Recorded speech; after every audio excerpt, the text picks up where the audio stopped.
छत versus AC में रहने वाली बेटी के घर आई माँ। आज तो काफी सस्ते दामों में आम मिल गए। आंचल कब से घर का बना हुआ मैंगो शेक पीने के लिए कह रही थी। जल्दी से तमन्ना के हाथ हो उसके लिए मैंगो शेक बनवा देती हूँ, लेकिन ये तमन्ना की बच्ची है कहाँ? अरे ओ तमन्ना, कहाँ मर गई?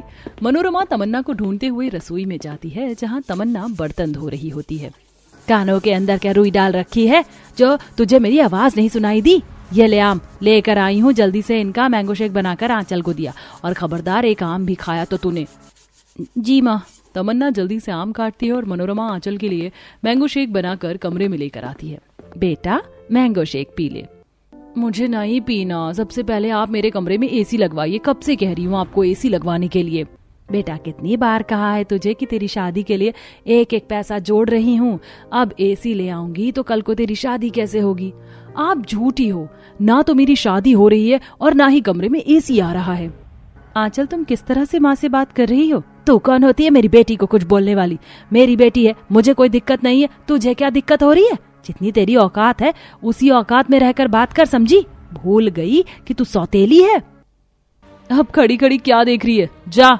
मनोरमा के मुंह से सौतेला शब्द सुन तमन्ना की आंखों में आंसू आ जाते हैं और वो रसोई में आकर रोने लगती है। तमन्ना मनोरमा की सौतेली बेटी थी, इसलिए वो उसे नापसंद करती थी। समय यूं ही गुजरता है और आज पंडित जी एक रिश्ता लेकर आते हैं। अरे बहन जी बस हाँ कर दीजिए, आप तो बस हाँ कर दीजिए। बहुत अच्छे लोग हैं वो, आपकी बेटी वहाँ राज करेगी। लेकिन एक छोटी सी समस्या है, मालिनी जी अपने दोनों बेटों की शादी एक साथ करवाना चाहती हैं, इसलिए आप आंचल के साथ साथ तमन्ना का भी रिश्ता कर दीजिए। पंडित जी आप जानते हैं ना कि वो मेरी सौतेली बेटी है। अरे तो क्या हुआ बहन जी शादी तो आपको तमन्ना बिटिया की भी तो करनी है, तो साथ ही क्यों नहीं? अब एक के चक्कर में क्यों इतना अच्छा रिश्ता हाथ से जाने दे रही हैं? मनोरमा पंडित जी की बात मान लेती है। कुछ ही वक्त में सौतेली बहनों की शादी एक ही ससुराल में होती है। दोनों का ससुराल 2 मंजिल का बना होता है। आंचल का पति काफी बड़ी कंपनी में काम करता था, इसीलिए वो अपने कमरे में एसी लगवा लेता है और अपने कमरे को भी अच्छा बनवाता है। पहली मंजिल पर मालिनी और दूसरी मंजिल पर अब आंचल और अर्जुन थे, इसीलिए तमन्ना को सीधा छत पर जाना पड़ता है। अर्जुन काफी छोटी मोटी नौकरी करता था, इसीलिए आज तक वो अपना कमरा नहीं बनवा पाया और छत पर भी गर्मी में ही रहता था। मुझे माफ कर देना, भैया की तरह मैं इतनी बड़ी कंपनी में काम नहीं करता, वरना मैं भी एक बड़ा सा कमरा बनवाता और उसमें एसी जरूर लगवाता। आपने मेरे लिए इतना सोचा, वही मेरे लिए काफी है। आप परेशान मत होइए। शादी के बाद दिन भर आंचल एसी चलाकर बस पूरा दिन कमरे में आराम करती, तो वहीं गर्मी में छत पर ही रह रही तमन्ना घर के सारे काम को संभालती। समय गुजरता है और शादी को 1 महीना हो जाता है। मालिनी 1 महीने के लिए गांव जाने वाली थी, इसलिए वो कॉल करके 1 महीने के लिए मनोरमा को अपने घर बुला लेती है, जिससे घर में कोई बड़ा बुजुर्ग रहे और साथ ही उसकी दोनों बहू का भी दिल लगा रहे। माँ आप आ गई, कितने समय के बाद आपको देख रही हूँ। मैं आपके लिए जल्दी से ठंडा ठंडा शरबत बना कर लाती हूँ। तो क्यों इतनी खुश हो रही है? मैं तुझसे मिलने नहीं बल्कि अपनी बेटी से मिलने आई हूँ, समझी? आंचल अपनी माँ को अपने एसी वाले कमरे में ले जाती है। वहीं तमन्ना को काफी दुख होता है। आंचल बिटिया अब तो तू काफी खुश होगी ना, तेरे कमरे में एसी जो लग गया। मैं काफी खुश हूँ, मैं तो बस अब पूरा दिन एसी की ठंडी हवा में आराम करती हूँ। काफी समय के बाद अपनी माँ से मिलने पर भी आंचल को कोई फर्क नहीं पड़ता और वो अपना फोन चलाने में ही लगी रहती है। तो वहीं मनोरमा चुपचाप कमरे में बैठी रहती है। थोड़ी देर बाद तमन्ना खाने के लिए बुलाने आती है। तमन्ना कमरे में ही खाना लिया, बाहर हॉल में तो काफी गर्मी हो रही है, मैं तो एसी की ठंडी हवा में बैठकर खाना खाऊंगी। खाना खाना है तो बाहर ही खाना माँ, ये मेरा कमरा है, डाइनिंग हॉल थोड़ी ना है, कहीं बेड पर खाना गिर गया तो। अपनी बेटी का जवाब सुन मनोरमा को थोड़ा बुरा लगता है। थोड़ी देर बाद जब रात में मनोरमा की सोने की बारी आती है, दूसरे कमरे में तो उमा सो रही है, क्या मैं तेरे कमरे में सो जाऊं? पहले तो कभी आपको एसी में रहने की आदत नहीं थी। मेरे कमरे में एसी लगा, देख सुबह से आप मेरे कमरे में ही हैं। आप मेरे कमरे में कैसे सो सकती हैं? आप दूसरे कमरे में सो जाइए, मैं कूलर चलवा देती हूँ। आंचल को इस तरह मनोरमा के साथ बर्ताव करता देख तमन्ना को बिल्कुल भी अच्छा नहीं लगता, लेकिन वो जानती थी कि अगर उसने कुछ कहा तो उसे ही डांट पड़ जाएगी। मनोरमा कमरे में जाकर सो जाती है। अगले दिन मनोरमा जब सीढ़ियां चढ़कर छत पर जाती है तो देखती है कि तमन्ना चिलचिलाती धूप में अपने कमरे के बाहर चूल्हे पर खाना बना रही है। बाप रे बाप, तू इतनी धूप में छत पर खाना कैसे बना रही है? तुझे गर्मी नहीं लगती है क्या? माँ आप मुझे आवाज दे लेती, मैं ही नीचे आ जाती। अब आप आ गई हैं तो चलिए कमरे में बैठिए, वरना धूप में खड़े खड़े आपका सर दर्द होने लगेगा। तमन्ना मनोरमा को कमरे के अंदर लेकर जाती है और जल्दी से उसके लिए नींबू पानी बनाती है। तमन्ना का कमरा छत पर होने की वजह से आग की भट्टी की तरह भभक रहा था। यहाँ तो कितनी ज्यादा गर्मी है और यहाँ पंखा भी गर्म हवा ही खींच रहा है, तो यहाँ कैसे रहती है? बस माँ, अब आदत सी हो गई है, आप नींबू पानी पी लीजिए, मैं तब तक काम कर लेती हूँ। तमन्ना के शरीर से पसीना पानी की तरह बह रहा था। चिलचिलाती धूप में काम करते करते तमन्ना को गर्मी से खुजली होने लगती, जिससे तमन्ना के शरीर पर दाने निकल आते हैं। इस हालत में भी तमन्ना को काम करता देख मनोरमा को काफी अजीब लगता है और अब वो अपनी एसी वाली बेटी के कमरे में आ जाती है। अरे आंचल बेटा, तो क्या पूरा दिन कुछ काम नहीं करती? जब वो है भला, मुझे काम करने की क्या ही जरूरत है? बेटा तू भी इस घर की बहू है। माँ, मुझे ताने देना मत शुरू करो, चुपचाप से बैठना है तो बैठो या दूसरे कमरे में जाओ। ऐसे ही कुछ दिन गुजर जाते हैं। मनोरमा अपनी एसी वाली बेटी के कमरे में ही बैठी होती है। बड़ी ठंड लग रही है मुझे बेटा, थोड़ा अपना एसी बंद कर दे, सुबह से एसी चल रहा है। यही तो हाल होता है आप जैसे लोगों का, एसी में रहने की आदत नहीं होती, इसलिए जरा सा एसी चलाने पर ठंड लग जाती है। अगर एसी बंद कर दूंगी तो मुझे गर्मी लगने लगेगी। आप एक काम करिए, बाहर चली जाइए। बेचारी मनोरमा बाहर अकेले हॉल में बैठी होती है। तभी उसे तमन्ना का ख्याल आता है और वो छत पर तमन्ना के पास जाती है, अपनी माँ को देख। अरे माँ, आप यहाँ? कुछ चाहिए था क्या आपको? नहीं, बस थोड़ी देर ऊपर आने का मन करा तो आ गई। अच्छा हुआ, वैसे भी मैं अकेले ही बैठी थी, पंखा तो काफी गर्म हवा दे रहा है। काम करती हूँ, मैं आपको हाथ पंखे से हवा कर देती हूँ। तमन्ना खुद गर्मी में परेशान होते हुए भी अपनी माँ को हाथ पंखे से हवा करने लगती है और अपनी माँ से ढेर सारी बातें करती है, जिससे मनोरमा को भी काफी अच्छा लगता है। लगता है आंचल नहाने के लिए गई है, काम करती हूँ, मैं ही एसी चला लेती हूँ। मनोरमा एसी चलाकर बैठ जाती है कि तभी आंचल बाथरूम से बाहर निकलती है। आपने बिना मुझसे पूछे एसी कैसे चलाया? अगर एसी खराब हो जाता तो? बेटा, मैंने तुझे कई बार एसी चलाते हुए देखा और मुझे गर्मी भी लग रही थी, इसलिए चला लिया। आपका तो कुछ समझ ही नहीं आता है, कभी आपको गर्मी लगती है, कभी आपको सर्दी लगती है। मैं तो परेशान हो गई हूँ। आंचल को यूं मनोरमा के साथ बर्ताव करता देख तमन्ना को बिल्कुल भी अच्छा नहीं लगा, लेकिन वो चाह कर भी कुछ नहीं कर पाती और ऐसे ही 1-2 दिन गुजर जाते हैं। आज गलती से मनोरमा के हाथ से एसी का रिमोट नीचे गिर जाता है, जिसे देख माँ, आप अंधी हो क्या? रिमोट नीचे गिरा दिया? अगर रिमोट खराब हो जाता तो जानती हो कितना नुकसान होता। आज के बाद मेरे कमरे से दूर ही रहना।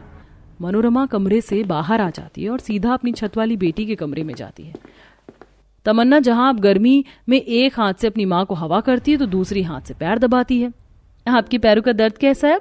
शादी से पहले तो मैं रोज आपके पैरों की मालिश करती थी, अब तो पहले से काफी सही होगा ना? आप जब तक यहाँ हो मैं रोज आपका इसी तरह ख्याल रखूंगी।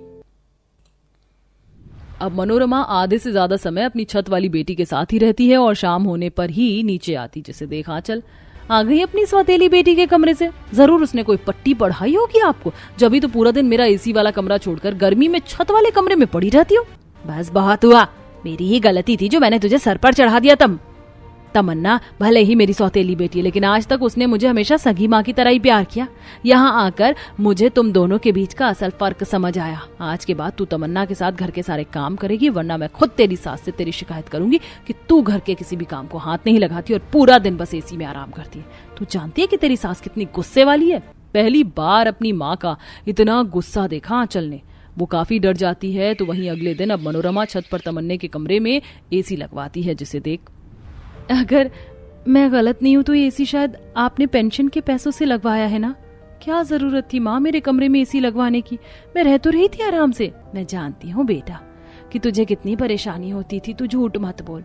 और भगवान की कृपा से पैसे हैं मेरे पास, अच्छे से मैं अपना गुजारा चला लूंगी। बस मैं तुझे अब और परेशानी में नहीं देख सकती। पहली बार अपनी सौतेली माँ का प्यार देखकर तमन्ना की तो आंखें ही भर आती हैं और वो अपनी माँ के गले लग जाती है। कुछ दिनों में मालिनी भी गांव से वापस आ जाती है। वहीं अब आंचल अपनी माँ के डर से घर की सारी जिम्मेदारियां संभालती है। तो वहीं अब छत पर भी तमन्ना एसी की ठंडी हवा में आराम से रहती है।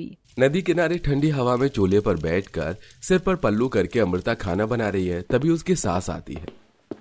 बहू, अभी तक खाना नहीं बना क्या? हाँ माँ जी, बन गया, बस ये आखिरी रोटी सेकनी रह गई है। आप लोग आ जाइए, मैं खाना लगा देती हूँ। सारा परिवार चूल्हे के बगल में थाली लेकर बैठता है। अमृता सबको खाना परोसती है। वाह भाई, नदी के सामने ठंडी ठंडी हवा में खाने का अलग ही स्वाद आ रहा है।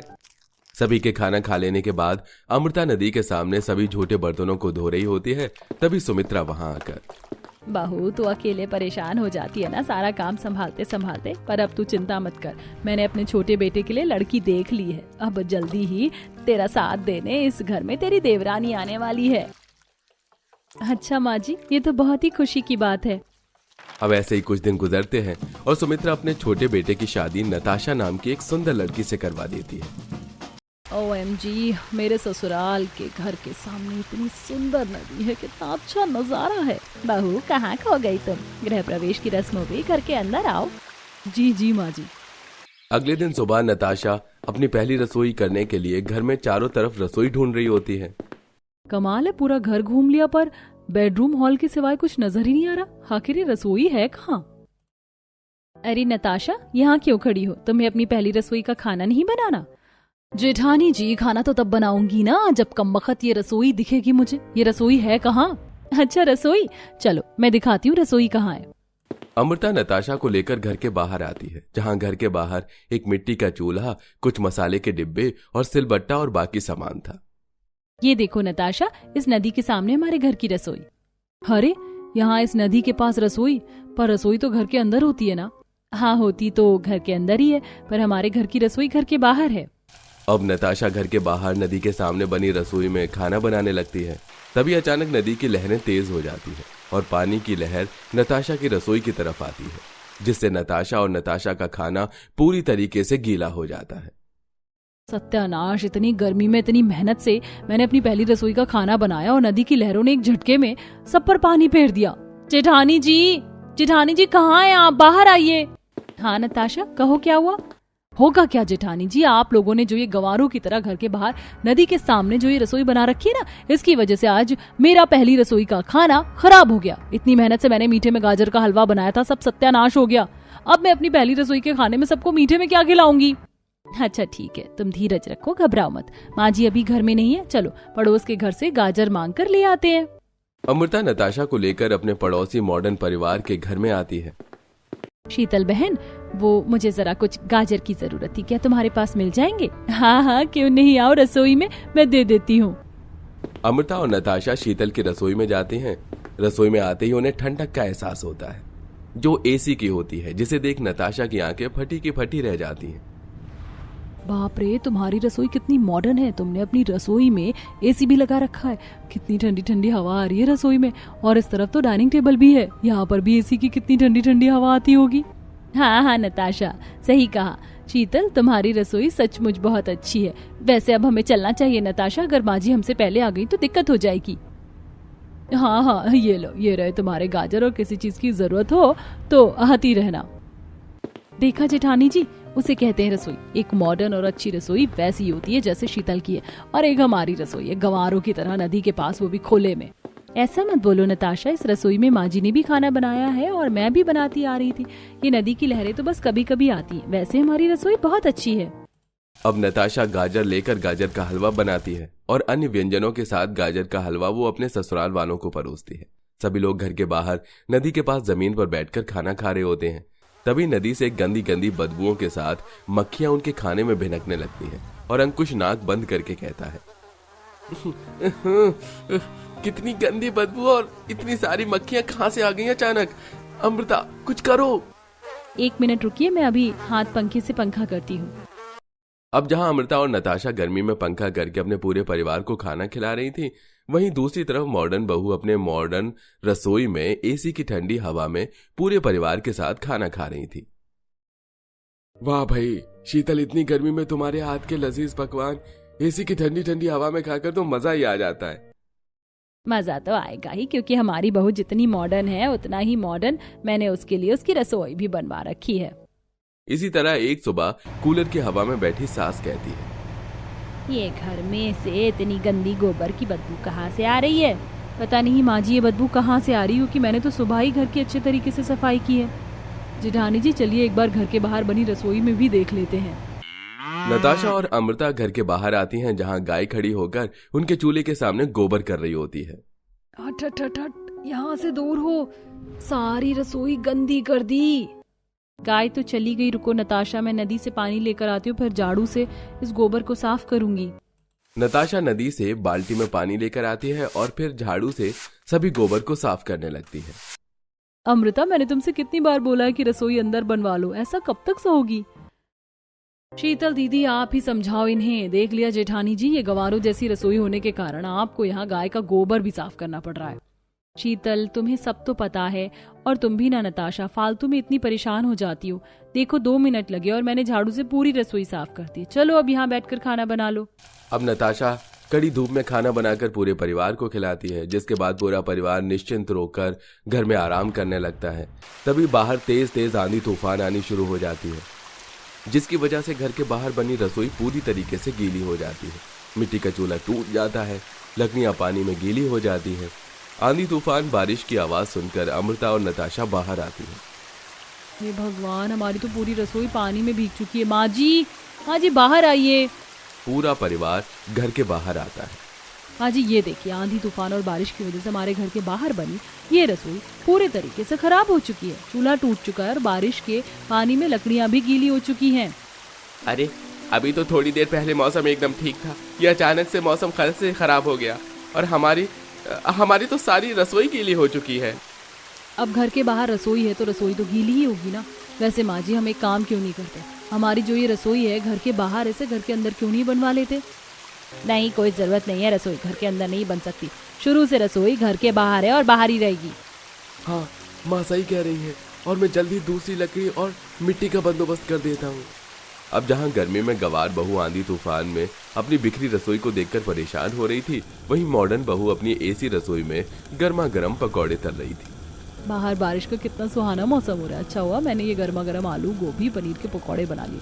अब पूरी फैमिली के साथ एसी की ठंडी ठंडी हवा में पकौड़े खाते हुए बारिश के मजे लूंगी। शीतल मौसम के मजे ले रही थी। वहीं अपनी सास के कड़वे शब्द सुनकर नताशा को एहसास हो जाता है कि क्यों आज तक उसकी जेठानी चुप थी। अब नताशा भी अपनी जेठानी की तरह शांत हो जाती है और किसी से कुछ नहीं कहती।